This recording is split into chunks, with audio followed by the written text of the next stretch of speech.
केंद्रीय कैबिनेट ने हाल ही में 5 भाषाओं को क्लासिक सूची में शामिल किया है, जिसमें मराठी, बांग्ला, असमिया के साथ ही पाली और प्राकृत भाषाएं भी इसमें शामिल हैं। क्लासिक सूची में शामिल होने से पाली और प्राकृत भाषाओं के संरक्षण और संवर्धन और विस्तार को लेकर हमारे संवाददाता अजीत द्विवेदी ने बात की जवाहरलाल नेहरू विश्वविद्यालय दिल्ली के school of Sanskrit and Indic studies विभाग के वरिष्ठ प्रोफेसर सी उपेंद्र राव से, जिनका कहना है कि ये बहुत महत्वपूर्ण निर्णय है, जिसका इन प्राचीन अद्भुत भाषाओं के संरक्षण में बढ़ावा तो मिलेगा ही, साथ ही इस फैसले का राष्ट्रीय के साथ ही अंतर्राष्ट्रीय स्तर पर भी असर दिखाई देगा। केंद्रीय कैबिनेट ने पाली, प्राकृत सहित 5 भारतीय भाषाओं को क्लासिक भाषा के रूप में दर्जा दे दिया है, यानी उसे उस सूची में शामिल करने पर सहमति दे दी है। हमारे साथ बात करने के लिए विद्वान senior professor C Upendra Rao ji हैं। सर, 5 भाषाएं शामिल कर ली गई हैं क्लासिक भाषा के रूप में, पाली, प्राकृत, असमिया, बांग्ला और मराठी। किस तरह देखते हैं आप?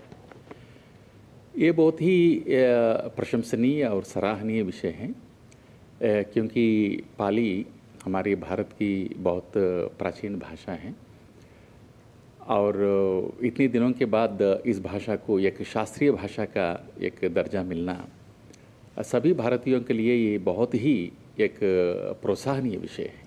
अंतर्राष्ट्रीय स्तर पर आप जब इस भाषा को शास्त्रीय भाषा या क्लासिकल भाषा का दर्जा दे दिया गया है, उसका क्या प्रभाव देखते हैं आप? और ख़ास तौर पर अभी कुछ दिन बाद प्रधानमंत्री नरेंद्र मोदी जो हैं वो लाओस जाने वाले हैं, जो कि एक बौद्धिस्ट कंट्री है, तो अंतर्राष्ट्रीय स्तर पर क्या इसका कुछ इम्पैक्ट होगा देख रहे हैं?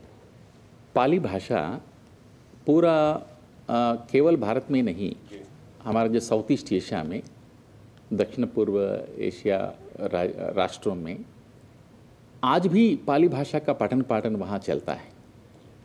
जहाँ जहाँ ये हमारा स्थविरवाद बौद्ध धर्म गया है, वहाँ वहाँ पाली का बहुत महत्वपूर्ण स्थान है।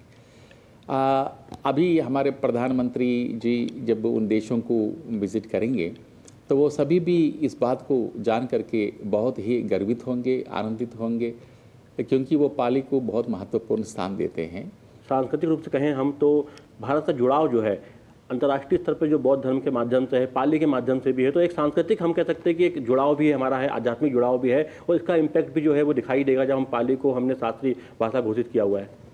एक समय ऐसा था जब संसार के सारे राष्ट्रों से हमारे नालंदा विश्वविद्यालय आके पाली भाषा का अध्ययन करते थे, तो हमारे ये प्राचीन भारतीय मूल्य, प्राचीन भारतीय जो धार्मिक, ऐतिहासिक सारे विषय पाली साहित्य में संग्रहित हैं। भगवान बुद्ध कहते हैं, अपमादो अमत पदम, पमादो मच्छुनो पदम, अपमत्ता न मीयंती ये पमत्ता यथामता। तो इस प्रकार ये अप्रमत्त होने के लिए भगवान बुद्ध इसमें कह रहा है।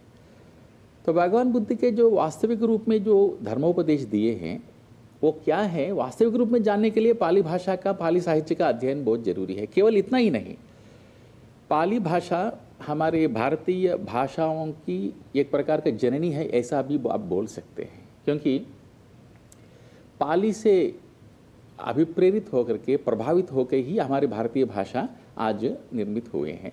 पाली और प्राकृत को क्लासिकल लैंग्वेज का दर्जा मिलने से कहीं ना कहीं राष्ट्रीय नहीं अंतर्राष्ट्रीय स्तर पर भी जो है वो इन भाषाओं का और विकास होगा, और साथ ही जो है इन भाषाओं के माध्यम से जिस तरीके से पहले साहित्य की रचना की गई है और जिस तरीके से बौद्ध धर्म में तमाम जो साहित्य है वो पाली में ही लिखा गया है, और अब इस भाषा में साहित्य रचना और सोच जो है उसको भी और बढ़ावा मिल सकेगा। कैमरामैन आनंद कश्यप के साथ अजीत द्विवेदी, GD न्यूज़, दिल्ली।